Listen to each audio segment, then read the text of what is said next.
നമ്മൾ പുട്ടേരി നബാലുവിലാണ് വന്നത് ഗൈസ് ഇന്നത്തെ ലഞ്ച് കഴിക്കാൻ വേണ്ടിയിട്ട്. Hello, welcome back to another episode of some silly sharings. Kinabalu national പാർക്കിൽ നിന്ന് നമ്മൾ പുറത്തിറങ്ങി and it was almost time for our lunch. അതുകൊണ്ട് നമ്മൾ അടുത്തുള്ള ഒരു റെസ്റ്റോറൻറ്റിലേക്ക് പോവുക ചെയ്തത്. ഇന്ന് നമുക്ക് ഒരു ടൈം ലൈനും ഇല്ലായിരുന്നു. കിനാബലു നാഷണൽ പാർക്കിൽ നിന്ന് ഇറങ്ങുമ്പോഴത്തേക്കും തന്നെ നൂണായിരുന്നു, ഓൾമോസ്റ്റ് ലഞ്ച് ടൈം. ആൻഡ് നമ്മളൊരു 10 മിനിറ്റ് ഡ്രൈവ് ചെയ്തപ്പോഴത്തേക്കും ഒരു കുറച്ച് ടൗൺ പോലെ തോന്നിക്കുന്ന കുറച്ച് ഷോപ്സൊക്കെ കണ്ടു. അതിൻ്റെ കൂടെ തന്നെ ഈ റെസ്റ്റോറൻറ്റും ഞങ്ങൾ ശ്രദ്ധയിൽപ്പെട്ടു. കുറച്ച് നല്ല റെസ്റ്റോറൻറ്റ് ആയിരിക്കുമെന്ന പ്രതീക്ഷയോടെ നമ്മളുള്ളിൽ കയറി and it was good as well. ഇതിൻ്റെ ഒരു പ്രത്യേകത എന്ന് വെച്ചാൽ ഒരു സൈഡ് മൊത്തം ഇങ്ങനെ ഗ്ലാസ് വിൻഡോ കൂടെ നോക്കുമ്പോൾ നമുക്ക് ഈ മൗണ്ടൻ ചുറ്റും ഇങ്ങനെ മൗണ്ടൻസ് ആണ് കാണാൻ പറ്റുക. നല്ല നല്ല ക്ലൈമറ്റ് ആയിരുന്നു ഒരു സമയത്ത്. ഐ മീൻ ഈ വലിയ മഴ വരുന്നതിന് മുന്നേ ഒരു ശാന്തതയും ഒരു സൈലൻസൊക്കെ ഉണ്ടാവില്ല, ആ ഒരു അറ്റ്മോസ്ഫിയർ ആയിരുന്നു ഈ സമയത്ത്. പിന്നെ നല്ല ക്ലൗഡിയും സൺലൈറ്റും ഇല്ലാത്തതുകൊണ്ട് അത്ര ചൂടും ഉണ്ടായിരുന്നില്ല.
ഞങ്ങൾക്കറിയായിരുന്നു ഇവിടെ ഏറ്റവും നന്നായിട്ട് സെർവ് ചെയ്യുക ഇവരുടെ ലോക്കൽ ഡെലിക്കസീസ് ആയിരിക്കുന്ന, അതുപോലെ തന്നെ 4 ഡിഫറെൻറ്റ് ലോക്കൽ മലേഷ്യൻ ക്വിസിനാണ് ഡിഷസാണ് നമ്മൾ 4 പേരും ഓർഡർ ചെയ്തത്. And it was really good, flavourful. ഈ ഇലയിലെ പണ്ടാൻ ലീവ്സിൽ പൊതിഞ്ഞിട്ടുള്ളതും നല്ല വെജീസിൻ്റെ പുതിയ പുതിയ ഡിഷസും നമുക്ക് എപ്പോഴും കഴിക്കാൻ പറ്റാത്ത, ഐ മീൻ മലേഷ്യയിൽ മാത്രം വന്നാൽ ട്രൈ ചെയ്യാൻ പറ്റുന്ന അത്രയും ഒത്തൻറ്റിക് മലേഷ്യൻ ലോക്കൽ ഫുഡാണ് നമ്മളിവിടുന്ന് ഓർഡർ ചെയ്തത്. ബാക്കി ഐ മീൻ ബ്രൂണയിലും ഇതുപോലത്തെ ഫുഡ് കിട്ടുമെന്ന് ചോദിച്ചാൽ കിട്ടുമായിരിക്കും, but not as authentic as this. ലഞ്ചൊക്കെ കഴിച്ച് ഞങ്ങൾ അടുത്ത ഡെസ്റ്റിനേഷനിലേക്ക് പുറപ്പെട്ടു. ഡെസ്റ്റിനേഷൻ ഒന്നും പറയാനില്ല, കാരണം ഇവിടെ കാണാനുള്ള സംഭവങ്ങളൊക്കെ വളരെ അടുത്തടുത്താണ്. എല്ലാം കുറച്ച് അങ്ങോട്ടും ഇങ്ങോട്ടൊക്കെ പോയാൽ മതി. ഞങ്ങൾ വണ്ടിയൊക്കെ പാർക്ക് ചെയ്ത് ഇങ്ങനെ നോക്കുമ്പോൾ ഇവിടെ നല്ല ബ്യൂട്ടിഫുള്ളി ട്രിംഡ് ആയിട്ടുള്ള 2 ട്രീസ് ഉണ്ടായിരുന്നു. ഇങ്ങനെ നല്ലോണം മെയിൻറ്റെയിൻ ചെയ്ത് അതിൻ്റെ താഴെ ഇങ്ങനെ റെഡ് ട്വൈനൊക്കെ കിട്ടി ഇങ്ങനെ അതിന് മുകളിൽ എന്തൊക്കെയോ എഴുതി ഇങ്ങനെ ഹാങ് ചെയ്ത് വെച്ചേക്കുന്നു. ഞങ്ങൾക്ക് മനസ്സിലായത് വിഷ് എഴുതി ഇങ്ങനെ ഹാങ് ചെയ്തേക്കാണെന്ന്. So we called it the wish tree. ഇവിടെയുള്ള ആൾക്കാരുടെ ബിലീഫാണോ എന്താണോ എന്നൊന്നും കറക്റ്റായിട്ട് അറിയില്ല, but it was so good to see them both. ഇതൊക്കെ കണ്ട് ഞങ്ങളിങ്ങനെ നടക്കുമ്പം തൊട്ടടുത്തിവിടെ ഒരു ബിൽഡിംഗ് ഉണ്ടായിരുന്നു. It was a souvenir shop. തിരിച്ച് വരുമ്പോൾ നമ്മളിവിടെ കയറാമെന്ന് വിചാരിച്ചു. Okay, coming to the point. നമ്മളിപ്പോൾ വന്നേക്കുന്നത് ഒരു അൽപാക്ക ക്ലബിലാണ്. അൽപാക്ക എന്ന് പറയുന്നത് സൗത്ത് അമേരിക്കൻ ഒരു ക്യാമലറ്റ് മാമൽ സ്പീഷീസിലുള്ള ഒരു ആനിമലാണ്. And they are so popular in North America, Europe, Australia, അവിടെയൊക്കെ പോപ്പുലർ ആയിട്ടുള്ള ഒരു ആനിമലാണ്.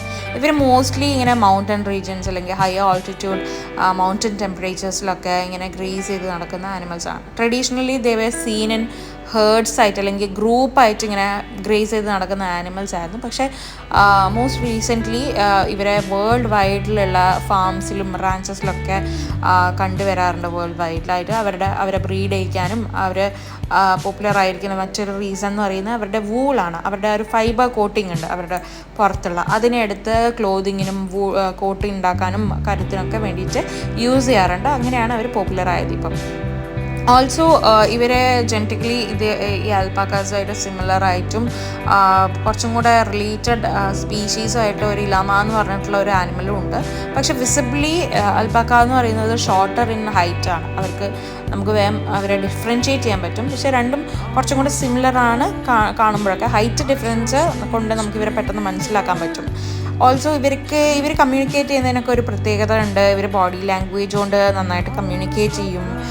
ഇവരുടെ ഒരു മെയിൻ സ്വഭാവമാണ് സ്പിറ്റിംഗ് എന്ന് പറയുന്നത്. ഇവർ എജിറ്റേറ്റഡ് ആവുക അല്ലെങ്കിൽ ഡിസ്ട്രെസ്ഡ് ആവുകയൊക്കെ ചെയ്യുമ്പോൾ ഇവർ സ്പിറ്റ് ചെയ്യുന്ന ആ ഒരു ബിഹേവിയർ ഭയങ്കര ഫേമസ് ആണ്. കുറേ വീഡിയോസിലൊക്കെ ആയിട്ട് നിങ്ങൾ കണ്ടിട്ടുണ്ടാവുമെന്ന് ഞാൻ വിചാരിക്കുകയാണ്. മെയിൽ അൽപ്പക്കാസ് കുറച്ചും കൂടെ അഗ്രസീവാണ് ദാൻ ദ ഫീമെയിൽ അൽപ്പക്കാസ്. ആൻഡ് ഇത് താഴെ പോയിട്ട് നിങ്ങൾ നോക്കിയപ്പം ടിക്കറ്റിംഗ് കൗണ്ടർ ഉണ്ട്. അകത്ത് കയറിയിട്ട് നിങ്ങൾക്ക് ഫീഡ് ചെയ്യണമെങ്കിൽ ഫീഡ് ചെയ്യാം. ആൻഡ് ക്ലോസ്ലി എടുത്ത് നിന്ന് നോക്കണമെങ്കിൽ അല്ലെങ്കിൽ വീഡിയോസ് ക്യാപ്ചർ ചെയ്യണമെങ്കിൽ അത്രയും എടുത്ത് പോയിട്ടൊക്കെ എടുക്കാൻ വേണ്ടിയിട്ടാണ് ടിക്കറ്റ് കൗണ്ടറുള്ളത്. നമുക്കത് എടുത്തിട്ട് അകത്തേക്ക് പോകാനൊന്നും തോന്നിയിട്ടുണ്ടായില്ലായിരുന്നു. നമുക്ക് പുറത്തുനിന്ന് തന്നെ നല്ല ക്ലിയർലി അവരെ കാണുമായിരുന്നു. ഞാൻ നടന്നിട്ട് അതിൻ്റെ ഒരു കേജിൻ്റെ മുൻപിൽ വരെ പോയിട്ട് അതിന് കുറച്ചും കൂടെ ക്ലോസ് ലുക്കിൽ എനിക്ക് കിട്ടിയിട്ടുണ്ടായിരുന്നു. അതുവരെ കണ്ടിട്ട് ഞങ്ങൾ തിരിച്ചു പോന്നു.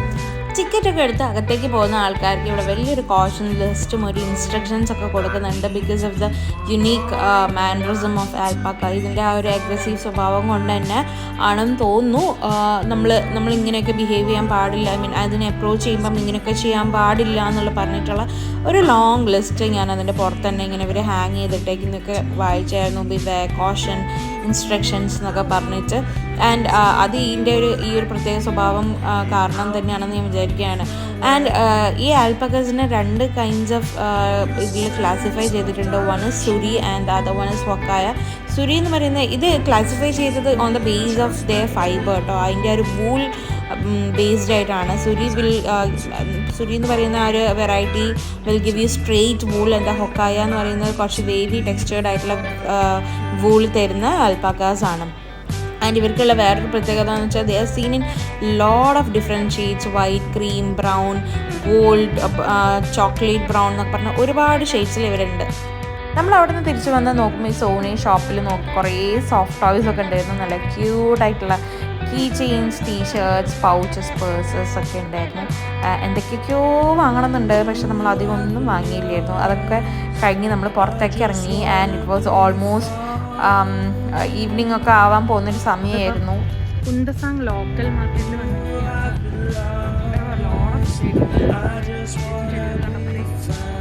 അങ്ങോട്ടേക്ക് പോയിരിക്കുകയാണ്. ബ്യൂട്ടിഫുൾ.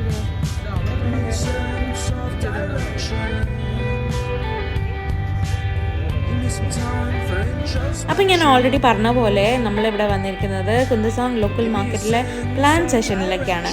നമ്മളിവിടെ വരാൻ വേണ്ടി 2 കാര്യങ്ങളുണ്ട്. Because we all adore plants. Most of us love plants, flowering പ്ലാന്റ്സും ലീഫി പ്ലാന്റ്സ് ഒക്കെ. എനിക്ക് കൂടുതൽ ഇഷ്ടം ലീഫി പ്ലാന്റ്സ് ആണ്. ആൻഡ് റീജേച്ചി also is a very big fan of roses and all. അപ്പോൾ ഇവിടെ ആണെങ്കിൽ ഡിഫറെൻറ്റ് വെറൈറ്റീസിലും കളേഴ്സിലും സൈസസിലും ഒക്കെ ഇങ്ങനെ ഫ്ലവറിങ് പ്ലാന്റ്സും റോസസ് ഒക്കെ ഉണ്ടായിരുന്നു. ഇവിടെ വന്നു കഴിഞ്ഞാൽ അങ്ങനെ പെട്ടെന്നൊന്നും ആർക്കും ഈ ചെടി പ്രേമികളാണെങ്കിൽ അവർക്ക് ആർക്കും പെട്ടെന്നൊന്നും തിരിച്ചു വരാൻ പറ്റില്ല. അതാണ് ഒരു കാര്യം. ആൻഡ് രണ്ടാമത്തെ കാര്യം എന്ന് പറഞ്ഞാൽ നല്ല വലിയ മഴ ഇങ്ങനെ സ്റ്റക്കായി നിൽക്കുമായിരുന്നു. അപ്പോൾ ഇപ്പോൾ പെയ്യുന്നുള്ള ഒരു അവസ്ഥയായപ്പം ഇവിടെ നിന്നിട്ടുണ്ടെങ്കിൽ നമുക്ക് മഴ പെയ്യുമ്പം ഈ ഷെയ്ഡിലേക്ക് ഇറങ്ങി നിൽക്കാം. അതർവൈസ് നമ്മൾ കുട പിടിച്ച് നിന്നാലും നമ്മൾ will get literally soaking wet. And അത് നമുക്ക് അറിയാവുന്നതുകൊണ്ടാണ് നമ്മൾ കുട പിടിച്ച് പുറത്തേക്ക് നിൽക്കാത്തത്. ആ 2 കാരണം കൊണ്ടാണ് നമ്മളിവിടെ ഈ ചെടികളൊക്കെ നോക്കി നിൽക്കുന്നത്. And the other thing is നമുക്ക് ഇവിടുന്ന് കുറേ ലീഫി പ്ലാന്റ്സ് ഒക്കെ എനിക്ക് ഇഷ്ടപ്പെട്ടിട്ടുണ്ടായിരുന്നു. അതൊക്കെ വാങ്ങണമെന്നുണ്ടായിരുന്നു. ബട്ട് നമ്മൾ വണ്ടിയിൽ സ്ഥലം ഉണ്ടാവുമെന്നോ അത് ജാമായി പോകുമെന്നോ അത് എങ്ങനെ ഒന്നും പറ്റാണ്ട് കൊണ്ടുപോകാൻ പറ്റും എന്നുള്ളൊരു കൺഫ്യൂഷനൊക്കെ ഉള്ളതുകൊണ്ട് ഞാനൊന്നും വാങ്ങിയില്ല. ബട്ട് ഈ റോസസിനൊക്കെ കണ്ട് അതിൻ്റെ ഒരു ഇത് റെസിസ്റ്റ് ചെയ്യാൻ പറ്റാണ്ട് റീജേച്ചി ഒരു ഓറഞ്ച് റോസൊക്കെ വാങ്ങിച്ചിട്ടുണ്ടായിരുന്നു. ഞാൻ സം അതർ പ്ലാന്റ് ഓൾസോ. എനിക്കൊക്കെ കഷ്ടപ്പെട്ടിട്ടാണ് അതിനെ ഇങ്ങോട്ടേക്ക് കൊണ്ടുവന്നത് നമ്മൾ. കാരണം ആരായാലും ഇതൊക്കെ എൻ്റെ വീട്ടിലും ഉണ്ട്. എൻ്റെ അമ്മയും എൻ്റെ ആൻറ്റിമാരൊക്കെ ഇങ്ങനെ ചെടികളെയൊക്കെ ഇഷ്ടപ്പെടുന്ന ആൾക്കാരാണ്. അവരിത് കണ്ട് ഇങ്ങനെ മിക്കവാറും ചോദിക്കുക, ഇങ്ങോട്ട് നാട്ടിലേക്ക് വരുമ്പോൾ എനിക്ക് 2 ചെടി എടുത്ത് വന്നൂടെ എന്നൊക്കെയാണ്. അതുപോലെ അടിപൊളി ചെടികളാണ്. അത് കഴിഞ്ഞ് നമ്മൾ ലോക്കൽ മാർക്കറ്റിലേക്ക് പോയിട്ടുണ്ടായിരുന്നു. അത് വെജീസ് ആൻഡ് ഫ്രൂട്ട് സെഷനിലേക്ക്. ഇവരിവിടെ ലോക്കലി കൾട്ടിവേറ്റ് ചെയ്തിട്ട് ഉണ്ടാക്കുന്ന സാധനങ്ങളാണ് മെജോറിറ്റി ഇവിടെ സെൽ ചെയ്യുന്നത്. പക്ഷേ ഇവിടെ മോസ്റ്റ് ഓഫ് ഇറ്റ് എല്ലാം എന്നാണ് പറഞ്ഞത്. പക്ഷേ I myself couldn't believe it. Actually ഇത് കുറേ സാധനങ്ങളില്ലേ, അപ്പോൾ ഇതെല്ലാം ഇവിടെ ഇങ്ങനെ ഇവർ കൾട്ടിവേറ്റ് ചെയ്ത് ഉണ്ടാക്കുന്നതാണെന്ന് പറയുമ്പോൾ എനിക്ക് തന്നെ വിശ്വസിക്കാൻ പറ്റിയില്ല. അതുകൊണ്ടാണ് ഞാൻ മെജോറിറ്റി എന്ന് പറഞ്ഞ ഒരു ഇത് വേർഡ് അവിടെ യൂസ് ചെയ്തത് കേട്ടോ. ബട്ട് നമുക്ക് കണ്ടാൽ തന്നെ അറിയാം നല്ല ഫ്രഷ് ആയിട്ടുള്ള വെജീസും ഫ്രൂട്ട്സൊക്കെയാണ് ഇവിടെ എല്ലാവരും സെല് ചെയ്യുന്നത്. ഓൾസോ ദാറ്റ് ബ്രൗൺ റൈസസ് വേറെ എന്തൊക്കെയോ കൈൻഡ്സ് ഓഫ് തിങ്സൊക്കെ ഇവർ ഇവിടെ തന്നെ ചെയ്ത് ഇവിടെ തന്നെ ലോക്കലി ഉണ്ടാക്കി. അതുകൊണ്ട് തന്നെ നല്ല ഫ്രഷ് ആയിട്ട് നമുക്ക് കാണാം. എനിക്ക് പറ്റുമായിരുന്നെങ്കിൽ ഈ വെജീസ് നമ്മൾ ഇന്ന് തന്നെ തിരിച്ചൊക്കെ പോകുമായിരുന്നെങ്കിൽ കുറേ വെജീസൊക്കെ വാങ്ങിച്ച് ഇതൊക്കെ ബ്രൂണയിലേക്ക് തിരിച്ചു കൊണ്ടുപോകുമായിരുന്നു. പക്ഷെ അതിനൊന്നും പറ്റിയില്ല. ഇതെല്ലാം കണ്ട് നമ്മൾ ഇങ്ങനെ ആശ്വസിച്ചു. ആൻഡ് ഇവിടെ വേറെ varieties of kinds of honey ഉണ്ടായിരുന്നു. ഹണിയിൽ തന്നെ ഭയങ്കര chocolatey brown, then cream, gold എന്നൊക്കെ പറഞ്ഞിട്ട് കുറേ ഡിഫറെൻറ്റ് ഞാൻ അതിൻ്റെ കളേഴ്സാണ് കേട്ടോ പറയുന്നത്, അതിൻ്റെ പേരൊന്നും എനിക്കറിയില്ല. പക്ഷേ ഇവർ പറയുന്നത് ഇവിടെ തന്നെ അവരെടുത്ത ഹണിയാണെന്ന്. അതുകൊണ്ട് ഞങ്ങൾ അതിൻ്റെ 2 വെറൈറ്റീസ്, വൺ ഡാർക്ക് ചോക്ലേറ്റി ബ്രൗണും ഒന്ന് ഒരു ഗോൾഡ് കളറിലുള്ള 2 ഹണി നമ്മൾ വാങ്ങിച്ചിട്ടുണ്ടായിരുന്നു. അത് കഴിഞ്ഞിട്ട് ഞങ്ങൾ ഒരു 5:30 ഒക്കെ ആയപ്പോഴത്തേക്കും ഹോട്ടലിലേക്ക് തിരിക്കാമെന്ന് ഡിസൈഡ് ചെയ്തു. ഈ മാർക്കറ്റിൽ നിന്ന് നമ്മൾ ഹോട്ടലിലേക്ക് പോകുന്ന ആ റൂട്ട് എന്ന് പറയുന്നത് ഭയങ്കര അടിപൊളി ഒരു ജേർണി ആയിരുന്നു. It was so good. Look at the mountains guys. ആ ഒരു ഫോഗും ആ ഒരു മിസ്റ്റും ആ ഒരു തണുപ്പും, മഴ ഇങ്ങനെ തോർന്നിങ്ങനെ വരുന്നേ ഉള്ളൂ. ആൻഡ് ദാറ്റ് ആ ഒരു ക്ലൈമറ്റ് എന്ന് പറയുന്നത് അടിപൊളിയായിരുന്നു. ഞാൻ പറയുന്ന കേൾക്കുമ്പോൾ കുറച്ച് എക്സാജറേറ്റ് ചെയ്ത് പറയുന്ന പോലെ നിങ്ങൾക്ക് തോന്നുമായിരിക്കും. പക്ഷേ അതില്ല ഞാൻ കാര്യമായിട്ട് പറയുകയാണെന്നുള്ളത് അറിയണമെങ്കിൽ ഈ ഒരു സമയത്തൊക്കെ നിങ്ങൾ ഇവിടെ വന്ന് എന്നെ എക്സ്പീരിയൻസ് ചെയ്യണം. കുന്തസാങ്ങളിൽ because it is surrounded by lot of mountains, കിനാബലും മൗണ്ടൻ വാലീസ് ഒക്കെ ഉള്ളതുകൊണ്ട് it will be typically low temperatures ആയിരിക്കും. നമുക്ക് ഓൾറെഡി അറിയായിരുന്നു. ബട്ട് ഈ ഒരു സമ്മേഴ്സിലും ഏപ്രിൽ മെയ് ഒരു സമയത്തിലും ഇങ്ങനെ ഒരു ഹെവി റെയിൻഫോളൊക്കെ കിട്ടുമോ, എപ്പോഴും ഇങ്ങനെ തന്നെ ആയിരിക്കുമോ എന്നുള്ളത് ചോദിച്ചാൽ we are not very sure about it. നമുക്ക് ഇവിടുന്ന് ഹോട്ടലിലേക്ക് ഒരു 10-15 മിനിറ്റ്സേ ഉള്ളൂ. But because it's still is raining and നല്ല ബമ്പി റൈഡും ആയതുകൊണ്ട് നല്ല ബമ്പി റോഡ്സൊക്കെ ആയിരുന്നു. അതുകൊണ്ട് തന്നെ കുറച്ച് എക്സ്ട്രാ മിനിറ്റ്സ് നമ്മൾ എടുത്തിട്ടുണ്ടായിരുന്നു അവിടെ എത്താൻ വേണ്ടിയിട്ട്. നമ്മൾ പോകുന്ന വഴിക്ക് ഇങ്ങനെ ഏൻഷ്യൻ്റ് ആണെന്ന് തോന്നിക്കുന്ന പോലത്തെ ബ്രിഡ്ജസൊക്കെ ഉണ്ടായിരുന്നു. ആൻഡ് വി കുഡ് സീ ഇങ്ങനെ ഈ എന്താ പറയുക ലാൻഡ് സ്ലൈഡ്സ് ഒക്കെ ഉണ്ടാകുമ്പോൾ വരുന്ന പോലെയുള്ള ആ ഒരു മഴവെള്ളപ്പാച്ചിൽ എന്നൊക്കെ പറയില്ലേ, അതുപോലെയാണ് ഇതിലെയൊക്കെ ഈ സ്ട്രീംസിലൊക്കെ വെള്ളം വരുന്നത്. H. ബെഞ്ചമിൻ ഹോട്ടൽ എന്ന് പറഞ്ഞിട്ടുള്ള ഒരു ഹോട്ടലിലാണ് നമ്മൾ ബുക്ക് ചെയ്തത്. മൗണ്ട് കിനാബലിൻ്റെ വാലിയിൽ വരുന്ന പോലത്തെ ഒരു ഹോട്ടലിലാണെന്ന് വെബ്സൈറ്റിൽ കണ്ടിട്ടുണ്ടായിരുന്നു. ആൻഡ് ബുക്ക് ചെയ്യുന്ന സമയത്ത് തന്നെ റൂംസ് ഒന്നും അവൈലബിൾ ആയിരുന്നില്ല. Only the cabins which you are seeing behind me, അത് മാത്രം ക്യാബിൻസ് മാത്രമേ ഒഴിവായിട്ടുണ്ടായുള്ളൂ. ക്യാബിനിലാണ് നമുക്ക് ഇന്ന് ബുക്കിംഗ് കിട്ടിയത്. ആക്ച്വലി വേറെ സ്ഥലമൊന്നുമില്ല. ബ്രിഡ്ജ് നോക്കാൻ AC-യും ഫാനും ഒന്നുമില്ല. അപ്പോൾ തന്നെ നമുക്ക് മനസ്സിലായിട്ടുണ്ടായിരുന്നു രാത്രി ഇവിടെ നല്ല തണുപ്പായിരിക്കുന്നു. നല്ല കോസി ആയിട്ടുള്ളൊരു ബെഡ്റൂമും ഒരു കുട്ടി വാഷ്റൂമും ആയിരുന്നു ഇതിൽ ഇൻക്ലൂഡഡ് ആയിട്ടുള്ള. മൗണ്ട് കിനാബലിൻ്റെ വ്യൂ കിട്ടുന്ന ഒരു ഗ്ലാസ് സൈഡ് തന്നെ ഈ ക്യാബിനുണ്ട്. നല്ല വ്യൂ ആണ് മൗണ്ട് കിനാബലിൻ്റെ. ആൻഡ് നമ്മൾ ആ മൗണ്ടൻ്റെ വാലിയിലായിട്ട് നിൽക്കുന്ന പോലെയുള്ള ഒരു ഫീലാണ് ഇവിടെ നിൽക്കുമ്പോൾ ഉള്ളത്. നമുക്ക് ഓപ്പോസിറ്റ് ആയിട്ടുള്ള ഇതിൻ്റെ മെയിൻ ക്വാർട്ടേഴ്സ് കാണാം ഹോട്ടലിൻ്റെ.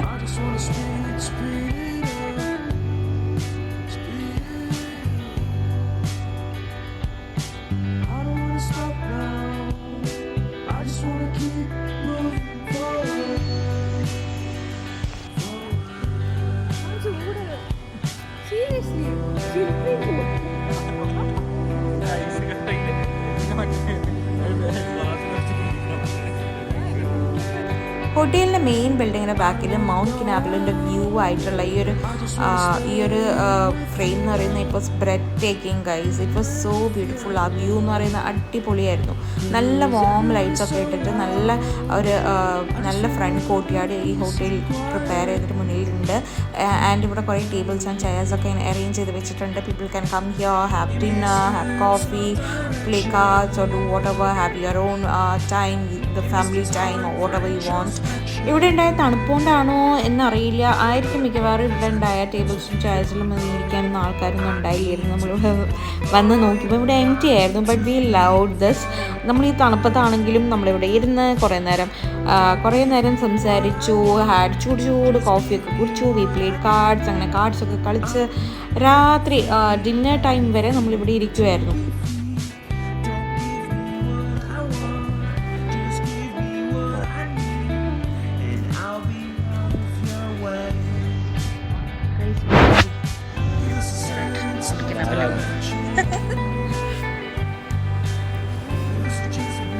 ഒരുപാട് നേരം ഇവിടെ ടൈം സ്പെൻഡ് ചെയ്തിട്ടാണ് കേട്ടോ നമ്മൾ തിരിച്ചു പോയത്. അതിന് മുന്നേ നമ്മൾ ഈ മെയിൻ ബിൽഡിങ്ങിൽ റെസ്റ്റോറൻറ്റിൽ പോയി ഡിന്നറും കഴിച്ചായിരുന്നു.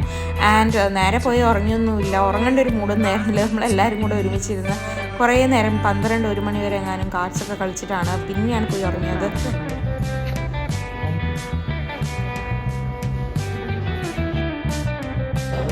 എന്തെങ്കിലും നിങ്ങൾ അറിയാണ്ട് ഞാൻ നിങ്ങളുടെ റൊമാൻറ്റിക് മൊമെൻറ്റ്സ് എടുക്കാറുണ്ട്.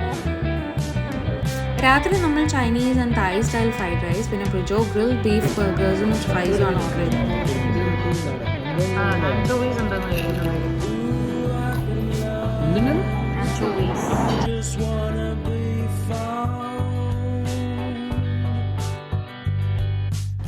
It was a great getaway and ഇവിടെ വന്നിട്ട് the climate favoring us, ആ ഒരു തണുപ്പും ആ ചൂടത്തു നിന്നൊക്കെ വിട്ടിട്ടുള്ള ഒരു 2 ദിവസം എന്ന് പറയുന്നത് it was a mandate thing. We literally enjoyed every bit of it. ഇങ്ങനെ ഒരു ഐസൊലേഷൻ അല്ലെങ്കിൽ ഇത് ഫാസ്റ്റ് മൂവിങ് പേസ് ഒന്നും ഇങ്ങനെ ഒരു ഐസൊലേഷൻ എന്ന് പറയുന്നത് എല്ലാവരും മാൻഡേറ്റ് ആയിട്ട് എടുക്കേണ്ട ഒരു ബ്രേക്ക് തന്നെയാണ്. Hope everyone liked this video. Stay tuned until I post more episodes.